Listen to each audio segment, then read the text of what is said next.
고대 문명 중에는 그 시대에 비해 매우 발전된 검을 만들 수 있었던 곳도 있었습니다. 이것들을 보면 현대 장비가 없던 시절에도 인간이 어디까지 할 수 있었는지 생각하게 됩니다. 저와 함께 하시죠. 여기 20개의 고대 검과 칼날이 있습니다. 이들은 강력할 뿐만 아니라 멋지게 생기기도 했죠. 하지만 시작하기 전에 이 영상을 좋아요 눌러주는 것 잊지 마세요. 이것은 콘텐츠 제작자들에게 큰 힘이 됩니다. 정말 감사합니다. 이제 시작해봅시다. 20번째부터 시작하겠습니다. 나우이 투소드입니다. 청동기 시대 말기에 등장했으며 철이 일반화되기 전이었습니다. 이 검은 기원전 1200년경, 즉 3000년이 넘은 시기에 만들어졌습니다. 이 검의 디자인은 그리스의 미케네 문명에서 처음 발견되었습니다. 미케네 문명은 전쟁과 견고한 도시로 유명한 문명이었습니다. 하지만 거기서 끝나지 않았습니다. 이 검은 빠르게 지중해 전역과 중앙 유럽까지 퍼졌습니다. 심지어 새로운 시대가 시작된 후에도 계속 사용되었습니다. 이 검에는 중앙 융기부, 즉 칼날 중앙에 솟아있는 부분이 있어서 칼날의 가장자리는 얇고 날카롭게 유지하면서도 강도를 높여줍니다. 이 검들의 대부분은 길이가 60에서 75cm로 베기와 찌르기에 딱 알맞은 길이입니다. 이 검은 손잡이에 연결되는 부분에 탕이 있도록 청동을 주조해서 만듭니다. 이 부분에는 구멍이 있어서 단단하게 고정할 수 있습니다. 더 비싼 버전에서는 손잡이에 장식이 더해집니다. 때로는 반짝이는 청동으로 만들어지기도 하고 소유자의 신분을 보여주는 세부 장식이 들어가기도 합니다. 처음에는 많은 검들이 칼날과 손잡이가 연결되는 부분에서 쉽게 부러지곤 했습니다. 그들은 탕을 더 길고 튼튼하게 만들고 칼날의 형태도 조정해 더 견고하게 했습니다. 이 금속을 연구한 전문가들은 제작 과정이 단순히 아무렇게나 섞는 것이 아니라는 점을 알아냈습니다. 청동에는 일반적으로 주석이 10에서 12% 들어가 강도가 높아집니다. 하지만 약간의 유연성도 제공해서 쉽게 부러지지 않게 해줍니다. 이는 금속 제작에 대한 오랜 세대의 지식이 쌓인 결과입니다. 청동기 시대가 끝나갈 무렵인 기원전 1200년경, 대규모 인구 이동이 일어났습니다. 전사들이 이주하며 여행을 하고 그들의 기술을 함께 가져왔습니다. 그 안에는 이 검의 설계도 포함되어 있었습니다. 이후 이탈리아 대장장이들도 이를 모방했습니다. 그 다음에는 중앙 유럽의 오른필드 문화와 홀슈타트 문화 같은 문화들이 따랐습니다. 이들은 유럽에서 최초로 철을 사용한 집단 중 하나였습니다. 이것은 단순한 검이 아니었습니다. 기원전 1000년에서 900년 사이에 철이 더 널리 보급되면서 여전히 같은 디자인이 모방되었지만 이제는 새로운 금속이 사용되었습니다. 재료가 바뀌었지만 그들은 형태를 유지했습니다. 그만큼 디자인이 효과적이었습니다. 청동기 시대 후반의 토기, 인형, 그리고 석조 조각에서도 같은 잎사귀 모양의 칼날을 볼 수 있습니다. 이것은 실제로 발굴된 검과 일치합니다. 이 말은 단순한 장식이 아니라 실제로 전투에서 사용되었다는 뜻입니다. 19번, 켈트족의 라틴 검입니다. 이 검은 스위스에 있는 라틴이라는 지역에서 처음 발견되어 그 이름이 붙여졌습니다. 켈트족은 예술과 전쟁으로 유명한 유럽의 고대 집단으로 이 검을 만들었습니다. 이 검은 기원전 5세기부터 1세기까지 사용되었습니다. 그래서 이 검은 전쟁에서 수백 년 동안 사용되었습니다. 칼날은 길고 좁으며 강철로 만들어졌습니다. 보통 이 검에는 세부적으로 장식된 칼집이 함께 제공되었습니다. 이 검의 길이는 보통 70에서 85cm 정도이지만 더 긴 것도 있습니다. 칼날은 곧고 양날입니다. 그들은 패턴 용접이라는 기술을 사용했는데 이는 여러 겹의 강철을 합쳐서 더 튼튼하게 만드는 방법입니다. 여러 겹의 금속을 겹겹이 쌓아서 단단한 칼날이 될 때까지 단조하는 방식입니다. 셀트족은 유럽에서 이 기술이 일반화되기 몇 세기 전부터 이미 이렇게 만들고 있었습니다. 하지만 여기서 가장 눈에 띄는 것은 칼집입니다.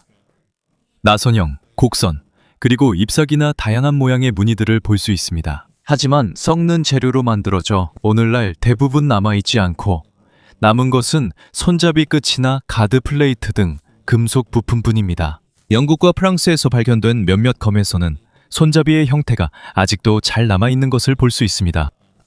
템스강과 마른강 같은 강에서도 많은 검이 발견되었습니다.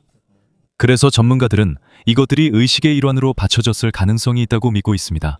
다른 것들은 전사들의 무덤에서 발견되었으며 방패와 창과 함께 묻혀 있었습니다. 이것은 검이 전투에서만 중요한 것이 아니라 그들의 문화와 신념에서도 중요한 역할을 했다는 것을 보여줍니다. 고대 그리스와 로마의 기록에 따르면 켈트족의 검은 쉽게 휘어진다고 합니다. 하지만 현대 연구에 따르면 이것은 검이 약해서가 아닙니다. 칼날의 중앙은 유연하게, 가장자리는 단단하게 일부러 만든 것입니다. 즉, 충격을 흡수하면서 쉽게 부러지지 않는다는 뜻입니다. 전투에서 강한 검입니다. 18번, 고대 이집트의 코펫이입니다. 이 검은 기원전 1800년경에 등장해서 이집트가 매우 강력했던 신왕국 시대까지 사용되었습니다. 이 무기의 독특한 점은 도끼와 검이 합쳐진 것처럼 보인다는 것입니다. 나처럼 생겨서 쉽게 알아볼 수 있습니다. 길이는 50에서 60cm 정도입니다. 바깥쪽 곡선이 날카로워서 베는 데 사용됩니다. 안쪽은 갈고리처럼 생겨서 적의 방패, 손, 무기를 잡아당기는 데 쓸 수 있습니다. 초기 버전에서는 청동을 사용해서 모양을 만들고 날을 세웠습니다. 하지만 시간이 지나면서 철도 사용하기 시작했습니다. 그들은 점차 새로운 기술을 받아들였습니다. 코펫이를 만드는 방식은 일정하지 않았습니다. 전투용은 뒷부분이 더 두꺼워서 튼튼하고 가장자리는 더 얇아서 날카로웠습니다. 이 칼에도 날이 손잡이 안으로 이어지는 부분이 있는데 손잡이에 연결되는 부분으로 여기에 나무를 끼우고 금속핀으로 고정해서 더 튼튼하게 만들었습니다. 코펫슈 중에는 정교한 디자인이 있는 것도 있고 때로는 조각이나 장식이 새겨져 있었습니다. 그래서 이것은 단순한 무기가 아니라 권력의 상징이기도 했습니다. 무역과 전쟁 때문에 이 디자인이 다른 문화에도 퍼졌습니다. 하지만 아무리 인기가 많았어도 점차 사라지게 되었습니다. 철기 시대에 접어들면서 전투 방식이 달라졌습니다. 더 길고 곧은 검과 더 견고한 갑옷이 유행하게 되었습니다. 이로 인해 코펫의 곡선형 모양은 더 이상 실용적이지 않게 되었습니다. 17. 로마인들의 글라디우스 히스파니엔시스. 이것이 가장 초기에 유명한 로마검 버전이며 역사상 가장 중요한 것 중 하나입니다. 이 검은 기원전 3세기에 등장했으며 이베리아 반도의 부족들이 사용하던 검을 기반으로 만들어졌습니다. 이 검은 그곳에서 처음 발견되었고 이후 로마인들이 이를 모방하게 되었습니다. 길이는 약 60에서 70cm입니다. 칼날은 곧고 양쪽 모두 날카롭습니다. 이 검은 주로 찌르기에 맞게 만들어졌고 배기만을 위한 것은 아니었습니다. 금속을 연구해보면 날은 단단하고 내부는 더 유연하다는 것을 알 수 있습니다. 이 검은 내구성을 높이기 위해 열 처리를 사용했습니다. 손잡이는 나무나 뼈로 만들어졌습니다. 그리고 손잡이에는 금속핀이 부착되어 있습니다. 이 검은 종종 로마인의 대형 방패인 스쿠툼과 함께 사용되었습니다. 덕분에 병사는 방어하면서도 공격할 수 있습니다. 이것이 그들이 찌르기보다는 배기에 더 의존하는 적들에 비해 큰 이점이 되었습니다. 제작에도 표준이 있어서 모두 똑같이 만들어졌고 아무렇게나 만든 것이 아니었습니다. 이 검은 기원전 1세기까지 로마의 주된 검으로 남아 있었습니다. 이후에는 마인츠와 폼페이 같은 다른 스타일로 바뀌었습니다. 하지만 모양이 달라졌어도 원칙은 그대로였습니다. 짧은 칼날, 튼튼하고 찌르기에 적합했습니다. 이것이 로마 전투의 핵심이었습니다. 16번입니다. 중국 청동제는 중국 전국시대의 검입니다. 이 시기는 중국이 통일되기 전 치열한 전투가 벌어지던 시기였습니다. 많은 검이 무덤에서 발굴되었습니다. 놀랍게도 수천 년이 지났음에도 불구하고 상태가 여전히 양호합니다. 칼날은 곧고 양쪽 모두 날카로운 날이 있습니다. 길이는 40에서 55cm 정도로 한 손에 딱 맞는 크기입니다. 이 검은 주형을 이용해 만든 뒤 두드리고 갈아서 더욱 단단하게 만듭니다. 금속을 연구해보면 주석 함량이 높아서 칼날이 매우 단단하다는 것을 알 수 있습니다. 일부는 가장자리는 더 단단하고 가운데는 더 유연하게 만드는 방식으로 제작되었습니다. 그래서 튼튼하면서도 쉽게 부러지지 않습니다. 지금까지도 거의 새 것처럼 보입니다. 녹슬지 않고 여전히 날카롭습니다. 이것은 제작이 얼마나 정교하고 발전되었는지를 보여줍니다. 뾰족한 끝과 날카로운 가장자리 덕분에 찌르기와 자르기에 적합합니다. 균형 잡힌 무기로 외관은 단순하지만 전투에서는 효과적입니다. 중국의 젠 검에 관해서라면 전투용으로만 쓰인 것은 아니었습니다. 이 검의 손잡이에는 가드 그립과 폼멜이 있습니다. 보통 청동, 나무 또는 뼈로 만들어집니다. 하지만 무기 그 이상으로 이것은 신분의 상징이 되기도 했습니다. 귀족들은 종종 자신의 검과 함께 묻혔습니다. 그리고 그저 평범한 검이 아니었습니다. 터키섭, 비치 같은 장식과 반짝이는 코팅이 된 칼집까지 있었습니다. 나중에 진나라와 한나라 시대에 이르러 그들은 청동보다 훨씬 튼튼한 철과 강철을 사용하기 시작했습니다. 이로 인해 점차 전투에서 젠이 사라지게 되었습니다. 하지만 완전히 잊혀지지는 않았습니다. 15번 고대 그리스의 크시포스입니다. 잎사귀 모양으로 쉽게 알아볼 수 있는 검입니다. 이 검은 기원전 8세기부터 4세기까지 사용되었습니다. 주 무기를 사용할 수 없을 때 보조 무기로 사용되었습니다. 호플리테스라고 불리는 그리스 전사들은 시포스를 예비 무기로 들고 다녔습니다. 창이 부러지거나 적이 너무 가까이 다가왔을 때 이 검을 사용했습니다. 이 검의 길이는 40에서 60cm 정도입니다. 칼날의 중앙 부분이 더 넓고 끝으로 갈수록 좁아집니다. 그래서 베는 힘이 강하면서도 찌르기에도 날카롭습니다. 손잡이는 나무나 뼈와 같은 튼튼한 재료로 만들어집니다. 손잡이는 칼날의 안쪽에 있는 탕 부분에 부착되어 있습니다. 이런 재료들은 쉽게 썩기 때문에 발굴된 유물에서는 보통 칼날과 금속 부품만 남아 있습니다. 전투가 가까워지면 언제든 사용할 준비가 되어 있습니다. 팔랑크스라는 대형에서는 병사들이 밀집하여 함께 움직입니다. 창이 주요 무기입니다. 하지만 혼전이 벌어져 근접전이 되면 그때부터는 균형, 베는 힘, 그리고 제어력이 중요해집니다. 기원전 4세기에는 코피스와 마카이라 같은 곡선형의 더 긴 검이 기병용으로 인기를 얻었습니다. 하지만 그럼에도 시포스르 오늘날 동안 사용되었고 오늘날까지 고대 그리스의 가장 상징적인 검 중 하나입니다. 14번 팔카타입니다. 이베리아 반도에서 온 검입니다. 이 검은 기원전 5세기경에 등장했으며 독특한 형태로 바로 유명해졌습니다. 길이는 45에서 60cm입니다. 칼날의 곡선은 휘두를 때 더 강한 힘을 전달해줍니다. 등 부분은 두껍고 한쪽 면만 날이 서 있습니다. 튼튼하지만 무겁지 않습니다. 대장장이들은 다양한 철을 결합하는 기술을 사용해 적절한強도와 유연성을 얻었습니다. 일부 칼날에는 홈이 있어 무게를 줄이면서도 튼튼함을 유지합니다. 더 비싼 버전에는 은 장식과 칼에 새겨진 문양이 있습니다. 손잡이는 안쪽으로 굽어 있고 끝에 갈고리가 있습니다. 이로 인해 세게 휘둘러도 손에서 쉽게 미끄러지지 않습니다. 또한 이것은 권력과 지위의 상징이기도 합니다. 이런 칼을 들고 있는 전사들이 스페인의 조각과 조각상에서 볼 수 있습니다. 리비우스와 폴리비우스에 따르면 이 칼의 베는 힘이 매우 강하다고 합니다. 방패와 갑옷도 자를 수 있습니다. 이야기에 약간의 과장이 있을 수도 있습니다. 하지만 이 칼의 제작 품질이 정말로 높았다는 것을 입증하는 연구들도 있습니다. 로마인들이 몇몇 기술을 모방하긴 했지만 곡선형 디자인은 따라하지 않았습니다. 그들은 글라디우스처럼 곧은 칼을 더 선호했습니다. 하지만 그럼에도 불구하고 팔카타는 고대 세계에서 가장 독특하고 인상적인 검 중 하나로 남아 있습니다. 13번 와라비테는 일본의 검입니다. 와라비의 곱슬립처럼 생긴 손잡이에서 그 이름이 유래되었습니다. 이 검들은 주로 혼슈와 큐슈의 고대 무덤에서 발견됩니다. 이 검은 전투뿐만 아니라 문화와 관계에서도 중요했습니다. 이것은 오래된 청동 무기에서 일본의 더 발전된 검으로 이어지는 다리와 같은 역할을 했습니다. 여기서부터 가타나 같은 후대검 제작에 쓰일 아이디어들이 형성되기 시작했습니다. 이 검의 길이는 40에서 55cm 정도입니다. 칼은 밑부분이 넓고 끝으로 갈수록 좁아집니다.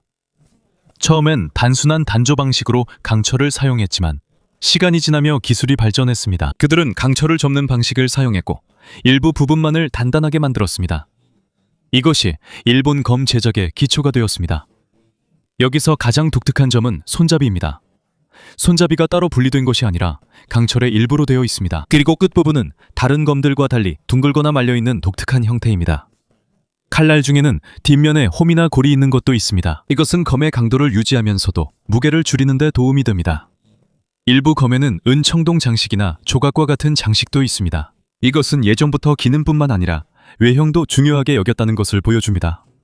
시간이 지나면서 일본만의 독특한 스타일이 생겨났습니다. 그들은 점차 칼날의 곡선을 탐구하기 시작했고 이것은 이후 수세기 동안 매우 중요해졌습니다. 6세기에 이르러서는 와라비테도 사라졌습니다. 이것은 더 길고 더 곡선이 있는 초쿠토와 타치 같은 검으로 대체되었습니다. 하지만 사라졌더라도 그것은 역사에서 중요한 역할을 했습니다. 12번 페르시아의 아키나케스.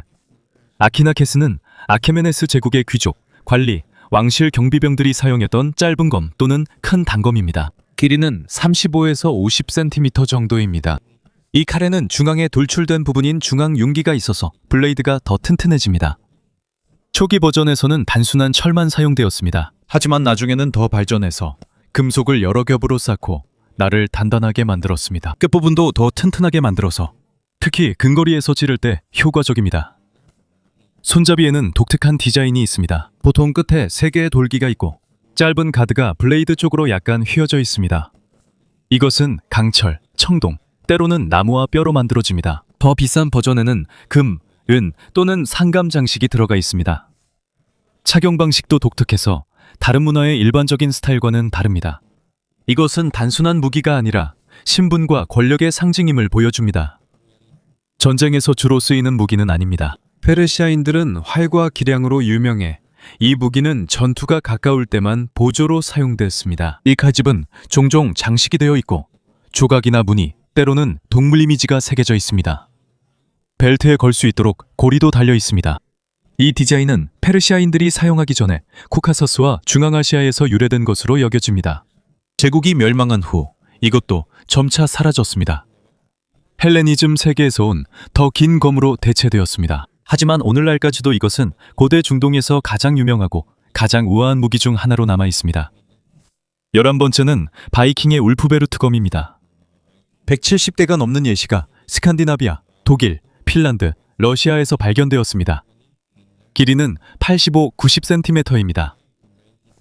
양쪽에 날카로운 2개의 날이 있고 블레이드에는 홈이 있어 무게를 줄이면서도 강도는 유지합니다. 울프베르트 검에 관해서라면 여기서부터 이야기가 정말 특별해집니다. 외형뿐만 아니라 강철의 품질도 다릅니다.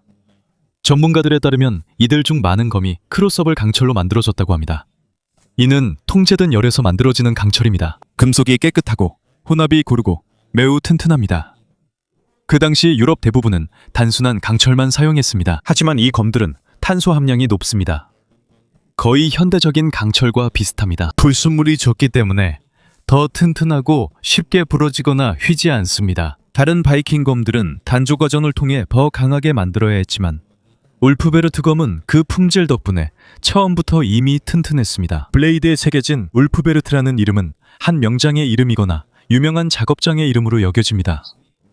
하지만 이 검이 유명해지자 모조품도 생겨났습니다. 같은 이름이 새겨져 있지만 품질이 떨어지는 검들도 있습니다. 그래서 울프베르트라는 이름이 있다고 해서 모두 진품은 아닙니다. 손잡이는 전형적인 바이킹 디자인입니다. 클린가드가 있고 폰멜은 둥글거나 세 부분으로 나뉘어 있을 수 있습니다. 그립은 나무로 만들어졌으며 가죽이나 천으로 감싸져 있습니다. 칼집도 나무로 만들어졌고 안쪽에는 양모 안감이 있으며 가죽으로 감싸져 칼날을 보호합니다. 이것들은 보통 부유한 전사들의 무덤에서 방패와 창과 함께 발견됩니다. 다른 것들은 의식이나 재물의 일부였을 가능성이 있는 강에서 나온 것들입니다. 사실은 간단합니다. 이것은 그 시대의 최고의 재료와 뛰어난 제작으로 만들어진 가장 높은 품질의 검 중 하나입니다. 중국 한나라 시대의 다오입니다. 한쪽 날만 날카로운 검으로 이후 중국의 주요 무기가 되었습니다. 처음에는 젠과 같은 양날검이 더 흔했습니다. 하지만 철강 제작 기술이 발전하면서 전사들은 다오로 옮겨갔습니다. 보통 길이는 60에서 90cm입니다. 날카로운 날과 두꺼운 등 부분이 있습니다. 많은 다오는 여러 겹의 강철을 결합해서 더 튼튼하게 만들었습니다. 손잡이는 보통 나무로 되어 있습니다. 가끔 더 좋은 그립감을 위해 가죽이나 밧줄로 감싸기도 합니다. 가드와 칼자루 끝도 청동이나 강철로 만들어집니다. 튼튼하기 때문에 긴 원정에도 적합합니다. 시간이 지나면서 그 모양도 변했습니다. 원래는 곧은 칼날이었지만 점차 곡선형으로 바뀌었습니다. 이와 함께 중국의 전쟁 전술도 변화했습니다. 기병대가 더 중요해지면서 다오는 말을 타고 빠르게 공격할 때 적합해졌습니다. 대규모 군대에 더 효율적이었습니다. 한나라가 끝나기 전에 이것이 이미 중국의 주요 검이 되었습니다. 9번째는 고대 그리스의 코피스입니다. 기원전 6세기부터 3세기까지 그리스인들과 지중해의 다른 전사들이 사용했습니다. 길이는 48에서 65cm입니다. 이 무기의 특징은 그 모양입니다. 칼날의 앞부분이 더 무거워서 내리칠 때마다 더 강한 힘을 냅니다. 칼날이 곡선형이라 깊고 정교하게 베일 수 있습니다. 이 무기는 철로 만들어졌고 때로는 초기 강철이 혼합되기도 했습니다. 몇몇 버전은 날이 단단하고 등은 유연합니다. 칼날뿐 아니라 손잡이도 독특합니다. 가드는 아래로 굽어있고 끝에 갈고리가 있어서 손에서 미끄러지지 않게 해줍니다. 특히 근접전에서 매우 중요합니다. 그립은 뼈나 상아로 만들어졌고 금속 핀으로 고정되어 있습니다. 일부에는 청동 장식이나 조각 같은 장식도 있습니다. 이것은 코피스와 현지검의 혼합처럼 보입니다. 시간이 지나면서 사용이 줄어들었고 결국 로마인의 글라디우스처럼 더 고든 검으로 대체되었습니다. 하지만 사라졌더라도 곡선형 칼날의 개념은 계속 이어졌습니다. 이것은 이후의 팔카타나, 페르시아 샴시르 같은 검에서 볼 수 있습니다. Number 8, ang spada ng mga 이것이 글라디우스를 대신해 로마의 주된 무기가 된 검입니다. 로마 제국이 팽창하던 서기 2세기부터 5세기까지 사용되었습니다. 처음에는 케트족과 게르만족의 더 긴 검에서 유래했습니다. 이 검은 글라디우스보다 더 길었으며 보통 70에서 90cm 정도였습니다. 칼날은 곧고 양쪽 모두 날카로운 날이 있습니다. 후기 버전에서는 더 튼튼하게 만들기 위해 여러 겹의 강철을 결합해 제작했습니다. 날은 단단하게 만들고 내부는 유연하게 유지했습니다. 그래서 날카롭지만 쉽게 부러지지 않았습니다. 손잡이는 단순하지만 효과적이었습니다. 짧은 가드가 있고 둥글거나 평평한 폰멜, 그리고 탕에 부착된 나무 손잡이가 있습니다. 칼집은 가죽과 금속이 덧대어진 나무로 만들어졌습니다. 처음에는 더 긴 사정거리를 위해 기병대가 사용했습니다. 하지만 나중에는 보병도 이것을 사용하게 되었습니다. 의식이나 재물의 일부였을 가능성이 있는 장소에서도 검이 발견되었고 부유한 전사들의 무덤에서도 발견되었습니다. 7번째, 인도의 탈와르. 이 검은 무굴과 라지푸트 시대에 유명해졌지만 13세기에서 15세기 사이에 더 이른 버전이 등장했습니다. 탈날은 한쪽 면만 날카롭고 약간의 곡선이 있습니다. 빠르고 강한 배기에 적합합니다. 길이는 70, 85cm입니다. 이 검은 튼튼하고 날카로운 고급 강철로 만들어졌습니다. 아라비아, 페르시아, 유럽에서 온 여행자들도 그 품질을 칭찬했습니다. 손잡이는 독특한 디자인을 가지고 있습니다. 손에서 미끄러지지 않도록 둥근 폰멜이 있고 짧은 가드는 약간 아래로 향해 있습니다. 일부 손잡이는 황동이나 강철로 만들어졌으며 금이나 은과 같은 장식이 있습니다. 6. 중국 당나라의 젠 검은 보통 길이가 70, 90cm입니다. 이것은 더 발전된 강철 제작 기술로 만들어졌습니다. 금속을 여러 번 접어서 탄소를 고르게 하고 불순물을 제거합니다. 비록 수천 번은 아니지만 적당히 접는 것만으로도 원하는 품질을 얻을 수 있습니다. 가드와 폰멜은 청동, 철 또는 강철로 만들어집니다. 몇몇 검에는 끝에 둥근 고리가 있습니다. 그것은 그 시대의 유명한 디자인입니다. 신분이 높은 이들이 쓰는 검은 금, 은 또는 옥으로 장식되어 있었습니다. 이것은 보병과 기병 모두가 사용했습니다. 시간이 지나면서 전쟁의 양식이 변했습니다. 기병이 더 중요해졌습니다. 이로 인해 도가 더 실용적으로 되었습니다. 도는 곡선형 검으로 베는 힘이 더 강합니다.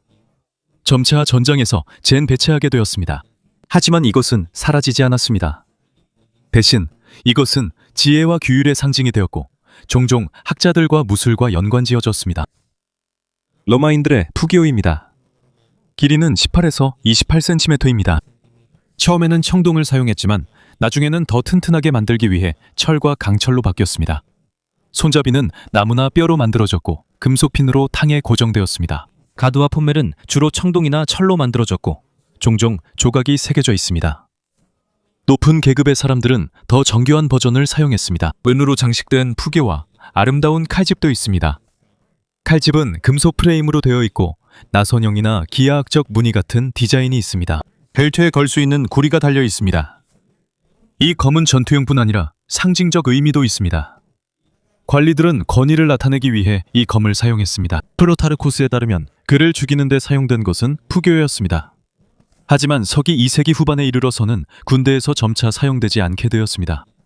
4번 전국시대 중국의 링포멜 검입니다. 이 시기는 중국이 통일되기 전 치열한 전쟁의 시기였습니다. 이 검의 디자인은 균형, 장식, 상징 등 다양한 용도로 사용되었습니다. 한쪽 날이 있는 버전도 있고 양쪽 날이 있는 버전도 있습니다. 양쪽에 날이 있는 것은 젠과 비슷합니다. 한쪽 날이 있는 것은 다오의 초기 버전과 같습니다. 길이는 60에서 80cm 정도입니다. 그 시기엔 이 기술이 매우 발전했었습니다. 청동 주조와 철 단조를 결합한 것입니다. 일부 칼날에서는 여러 겹이 겹쳐진 것을 볼 수 있습니다. 그래서 튼튼하고 유연합니다. 부유한 사람들의 무덤에서 많이 발견되었습니다. 금, 은, 터키석과 같은 장식도 있었습니다. 이것들은 고대 예술 작품, 예를 들어 거울이나 소형 조각상에서도 볼 수 있습니다. 3번 마케도니아 코피스는 알렉산더 대왕의 전사들이 사용했던 곡선형 검입니다. 길이는 50에서 70cm입니다. 다른 코피스처럼 칼날의 무게가 앞쪽에 있습니다. 그래서 한번 휘두를 때마다 강한 타격을 줄 수 있습니다. 특히 말을 타고 있을 때 더욱 그렇습니다. 칼날의 등은 두껍고 날은 곡선형입니다. 그래서 깊고 정확하게 벨 수 있습니다. 이 검은 여러 지역에서 알려져 있습니다. 이 검은 종종 팔카타와 비교되지만 기원은 다릅니다. 코피스는 더 슬림하고 기병에게 더 적합한 반면 팔카타는 더 무겁고 보병에게 더 적합합니다. 나중에는 크시포스 같은 다른 검으로 대체되기도 했습니다. 하지만 곡선형 칼날은 세계 여러 지역의 기병들 사이에서 여전히 인기가 있었습니다. 2번 중국 송나라의 다오입니다. 이들은 날은 단단하고 등은 유연한 기술을 사용했습니다. 여러 겹의 강철을 결합해 더 튼튼하게 만들기도 했습니다. 여러 형태가 있으며 곧거나 약간 휘어지기도 하고 기병용은 깊게 휘어집니다. 손잡이는 보통 팔각형이나 타원형이고 가죽이나 끈으로 감싸져 있습니다. 부유한 사람들의 경우 용문이나 권력의 상징과 같은 장식도 있습니다. 첫 번째는 일본의 타치입니다. 이 검은 헤이안 시대, 즉 794년부터 1185년 사이에 등장했습니다. 이 시기에 일본에서 검 제작 기술이 발전하기 시작했습니다. 파치의 길이는 70에서 85cm입니다. 이 검은 이전의 직선형 검과 달리 뚜렷한 곡선을 가지고 있습니다. 이 곡선은 기병을 위해 만들어졌으며 말을 타고 있을 때 더 쉽게 베일 수 있도록 설계되었습니다. 여기서 가장 중요한 기술은 차등 경화입니다. 칼날의 등 부분에 점토를 바르고 가열합니다. 그래서 날은 단단하고 날카롭지만 등은 유연합니다. 또한 올바른 강도와 유연성을 얻기 위해 다양한 종류의 강철을 결합하기도 합니다. 손잡이는 끈이나 가죽으로 감싼 나무로 만들어집니다. 칼집은 오칠한 나무로 만들어지며 때로는 추가 장식이 들어가기도 합니다. 타치가 일본에서 곡선형 검 전통의 시작이 되었고 이후에는 가타나로 발전했습니다. 단순히 외형 때문만이 아니라 그 안에 담긴 기술과 역사 때문입니다. 그리고 여기서 우리는 무기를 만드는 데 있어 인간이 얼마나 뛰어나고 영리한지 알 수 있습니다.